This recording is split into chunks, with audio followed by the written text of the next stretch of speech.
ছোট্ট বন্ধুরা, আমরা যদি প্রথম শ্রেণীর গণিত বইয়ের ৯ নম্বর পৃষ্ঠার একদম উপরে লক্ষ্য করি, এখানে শুরুতেই বলা হয়েছে সংখ্যা ১ থেকে ১০। অর্থাৎ আজকে আমরা যে বিষয়টি নিয়ে আলোচনা করব সেটি হচ্ছে সংখ্যা। আচ্ছা, তাহলে একটু নিচে লক্ষ্য করলে এখানে বলা হয়েছে চেনা ও পড়া। ১, ২, ৩, ৪, ৫। আচ্ছা, তাহলে আজকে আমরা এই যে সংখ্যাগুলো রয়েছে ১ থেকে ৫ পর্যন্ত, এই সংখ্যাগুলোকে আমরা চিনব এবং পড়ব। ঠিক আছে? আচ্ছা, আরেকটু নিচে যদি আমরা লক্ষ্য করি, এখানে বলা হয়েছে ছবি গণনা করি। অর্থাৎ দেখো, আমরা এই পাশে যদি লক্ষ্য করি, এখানে কিন্তু অনেক সুন্দর সুন্দর কিছু ছবি আমরা দেখতে পাচ্ছি, তাই না? এই ছবিগুলো দেখে দেখে আমাদের গণনা করতে বলা হয়েছে যে এখানে কয়টি করে ছবি রয়েছে। ঠিক আছে? এবং এই ডান পাশে যদি লক্ষ্য করি, এখানে বলা হয়েছে সংখ্যা চিনে পড়ি। আচ্ছা, তাহলে আমরা এই ডান পাশে কিন্তু কিছু সংখ্যা লেখা দেখতে পাচ্ছি। এই সংখ্যাগুলো আমাদের চিনে চিনে পড়তে বলা হয়েছে। আচ্ছা, যদি আমরা প্রথমে এইখানে যে ছবিটি লক্ষ্য করি, দেখো এখানে অনেক সুন্দর একটি কিসের ছবি দেখতে পাচ্ছি? হ্যাঁ, আমরা কিন্তু অনেক সুন্দর একটি ঘরের ছবি দেখতে পাচ্ছি। তাহলে এখানে ঘর রয়েছে মোট কয়টি? একটি মাত্র ঘর। কয়টি ঘর? একটি। এখন আমরা এই পাশে যে সংখ্যাটি দেখতে পাচ্ছি, দেখো এই সংখ্যাকে বলা হয় কত? এটিকেই কিন্তু বলা হয় ১। এটিকে কত বলা হয়? তোমরা আমার সঙ্গে সঙ্গে পড়ো। এটিকে বলা হয় ১। এখন এই ১কে, এই দেখো আমরা মাঝখানে কিন্তু একটি খালি ঘর দেখতে পাচ্ছি, তাই না? এই ১কে কিন্তু আমরা এই জায়গাতে লিখে দেব। এটিকে দেখে দেখে আমরা এখানে লিখে দেব ১। দেখো আমরা এইভাবে করে লিখে দেব ১। ঠিক আছে? আচ্ছা, এরপর যদি আমরা আরেকটু নিচে লক্ষ্য করি, দেখো এখানে আমরা দেখতে পাচ্ছি এই নিচে সুন্দর সুন্দর দুটি কি রয়েছে? হ্যাঁ, সুন্দর সুন্দর পেয়ারা রয়েছে, তাই না? আচ্ছা, এবার আমি তোমাদেরকে যদি বলি যে তোমরা একটু গণনা করো তো এখানে কয়টি পেয়ারা রয়েছে? হ্যাঁ, তোমরা ঠিকই ধরেছ। এখানে কিন্তু মোট পেয়ারা রয়েছে ২টি। আচ্ছা, চলো আমরা এবারে একসঙ্গে যদি এই পেয়ারাগুলোকে একটু গণনা করি। ১টি পেয়ারা, ২টি পেয়ারা। আচ্ছা, তাহলে আমরা দেখতে পাচ্ছি ২টি পেয়ারা রয়েছে, তাই না? আচ্ছা, তাহলে এই ডান পাশে যদি লক্ষ্য করি, তাহলে ২কে কিভাবে করে লিখতে হয়?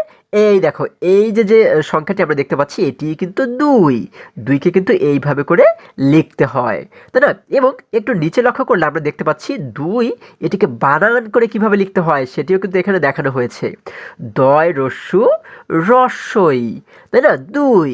আচ্ছা, এর আগে ১ যেহেতু আমরা পড়েছিলাম, ১-এর নিচে কিন্তু দেখো এখানে বানান করেও আমাদের ১ দেয়া রয়েছে, তাই না? অর্থাৎ কথায় আমরা কিভাবে করে লিখতে পারি সেটি কিন্তু এখানে দেয়া রয়েছে। এখানে ১ লিখতে পারি কিভাবে? এ ক ১। আচ্ছা, তাহলে আমরা ২ লিখলাম, দয় রস্যই রস্যই ২। আচ্ছা, এরপরে যদি আমরা আরেকটু নিচে চলে যাই, দেখো আমরা দেখতে পাচ্ছি এইখানে কিন্তু অনেকগুলো কি রয়েছে? একটি রসালো ফল রয়েছে, তাই না? এই ফলটির নাম কি? হ্যাঁ, এটি হচ্ছে আনারস। আচ্ছা, এবারে আমি যদি তোমাদেরকে বলি যে তোমরা একটু গণনা করে বলো তো দেখি এখানে কয়টি আনারস রয়েছে? তোমরা কি পারবে? আচ্ছা, তাহলে তোমরা বলো তো দেখি কয়টি আনারস এখানে রয়েছে? হ্যাঁ, তোমরা ঠিকই ধরেছ। এখানে মোট আনারস রয়েছে ৩টি। আচ্ছা, চলো আমরা এবারে যদি সকলে মিলে একসঙ্গে একটু গণনা করি। ১টি আনারস, ২টি আনারস, ৩টি আনারস। আচ্ছা, তাহলে আমরা এখানে যেহেতু ৩টি আনারস দেখতে পাচ্ছি, এখন এই ৩কে কিভাবে করে লিখতে হয়? আমরা যদি একদম ডান পাশে লক্ষ্য করি, দেখো এই যে সংখ্যাটি আমরা দেখতে পাচ্ছি, এটি হচ্ছে ৩, তাই না? তাহলে এই ৩কে আমরা কিন্তু এইভাবে করে লিখতে পারি। আবার এই ৩কে যখন আমরা বানান করে লিখব, মানে কথায় লিখব, তখন আমরা কিভাবে লিখতে পারি? তয় রস্যি ন ৩। আচ্ছা, এরপরে দেখো এই যে খালি ঘরগুলো আমরা দেখতে পাচ্ছি, মাঝখানে কিন্তু কিছু খালি ঘর দেখতে পাচ্ছি। এখানে কিন্তু আমরা কি করব? আমরা ১, ২, ৩ এইভাবে করে লিখব। যেমন আগের ঘরটা কিন্তু আমাদের বাকি রয়ে গেছে, তাই না? এখানে পেয়ারা ছিল কয়টি? ২টি পেয়ারা। তাহলে আমরা এখানে শুরুতে লিখব হচ্ছে ১, তারপর লিখব হচ্ছে ২। আচ্ছা, তাহলে ১, ২। আচ্ছা, এরপরে যেহেতু আমাদের এখানে আনারস রয়েছে ৩টি, তাহলে আমরা প্রথম ঘরে কত লিখব? এই ঘরে কিন্তু আমরা লিখব হচ্ছে ১, তারপরের ঘরে লিখব হচ্ছে আমরা ২। ২ কিভাবে লিখে? এইভাবে ২, তাই না? এবং তারপরে কিন্তু লিখব আমরা ৩। ৩ কিভাবে লিখে? এই যে কিন্তু ৩, দেখো এটিকে দেখে দেখে আমরা এই জায়গাতে লিখে দিব ৩। আচ্ছা, তাহলে আমাদের ৩টি আনারস কিন্তু গণনা করা হয়ে গেল। এরপরে যদি আমরা আরেকটু নিচে লক্ষ্য করি, দেখো এই জায়গাতে আমরা যে ছবিটি দেখতে পাচ্ছি সেটি হচ্ছে কি, সেটি কিন্তু দেখো আমরা কিন্তু দেখতে পাচ্ছি এখানে অনেকগুলো বেদানা রয়েছে, তাই না? আচ্ছা, তাহলে এই বেদানাগুলো যদি তোমাদেরকে জিজ্ঞেস করি যে এখানে কয়টি বেদানা রয়েছে, তোমরা কি গণনা করে আমাকে বলতে পারবে? আচ্ছা ঠিক আছে, তাহলে তোমরা গণনা করে আমাকে বলো তো দেখি কয়টি বেদানা এখানে রয়েছে। হ্যাঁ, তোমরা এবারেও সঠিক উত্তর দিয়েছো। আমরা দেখতে পাচ্ছি এখানে মোট বেদানা রয়েছে হচ্ছে 4টি। আচ্ছা, তারপরেও চলো আমরা একসঙ্গে সকলে মিলে একটু গণনা করি কয়টি বেদানা রয়েছে। 1টি বেদানা, 2টি বেদানা, 3টি বেদানা, 4টি বেদানা। তাই না? তাহলে মোট বেদানা রয়েছে কয়টি? 4টি। আচ্ছা, এখন 4কে কিভাবে করে লিখতে হয়? এই দেখো, যদি একদম ডান পাশে আমরা লক্ষ্য করি, এই যে সংখ্যাটি, এটি হচ্ছে কত? 4। ঠিক আছে, এইভাবে করে কিন্তু 4 লিখতে হয়। আচ্ছা, 4কে আমরা যদি কথায় লিখতে চাই তাহলে কিভাবে লিখতে পারি? দেখো একটু নিচে লক্ষ্য করলে দেখতে পাচ্ছি এখানে কথায় লেখা রয়েছে, তাই না? আচ্ছা, আমার সাথে সাথে তোমরা পড়ো, চয় আকার র 4। আচ্ছা, তাহলে এইভাবে কিন্তু আমরা এটিকে কথায় লিখতে পারি। এবারে এই মাঝখানে যে খালি ঘরগুলো আমরা দেখতে পাচ্ছি, এখানে কি লিখবো? আমরা প্রথমে লিখবো হচ্ছে 1, তাই না? আমরা 1 থেকে শুরু করে কিন্তু আমরা লিখতে লিখতে এই পর্যন্ত আসবো। আমরা জানি সর্বপ্রথম সংখ্যা হচ্ছে কত? 1। 1 কিভাবে লিখে? এই হচ্ছে 1। তারপরে 2, এই ঘরে কিন্তু আমরা লিখবো 2। 2 কিভাবে লিখে? এই হচ্ছে 2। তারপরে এই ঘরে কত লিখবো? হ্যাঁ, এই ঘরে কিন্তু লিখবো 3। 3 কিভাবে লিখে? এই হচ্ছে 3, তাই না? এবং এই ঘরে লিখবো হচ্ছে 4। 4 কিভাবে লিখে? এই দেখো, এটির মতো করে কিন্তু আমরা 4 লিখবো, তাই না? আমরা এই দেখো এইভাবে করে লিখবো 4। আচ্ছা, 1, 2, 3, 4। আচ্ছা, তারপরে যদি আমরা একদম নিচে লক্ষ্য করি, দেখো এখানে আমরা যে ছবিটি দেখতে পাচ্ছি এটি কিসের ছবি? দেখো লাল লাল কিন্তু আমরা একটু ছবি দেখতে পাচ্ছি, তাই না? অনেক সুন্দর সুন্দর কয়েকটি ছবি আমরা দেখতে পাচ্ছি। ছবিগুলো কিসের? হ্যাঁ, তোমরা ঠিকই ধরেছো, এগুলো হচ্ছে গাজর, তাই না? এবারে যদি আমি তোমাদেরকে জিজ্ঞেস করি যে এখানে কয়টি গাজর রয়েছে, তোমরা কি সেটি বলতে পারবে? আচ্ছা ঠিক আছে, তাহলে তোমরা বলো তো দেখি যে এখানে মোট কয়টি গাজর রয়েছে। হ্যাঁ, তোমরা এবারেও সঠিক উত্তরটি দিতে পেরেছো। আমরা দেখতে পাচ্ছি এখানে মোট গাজর রয়েছে 5টি।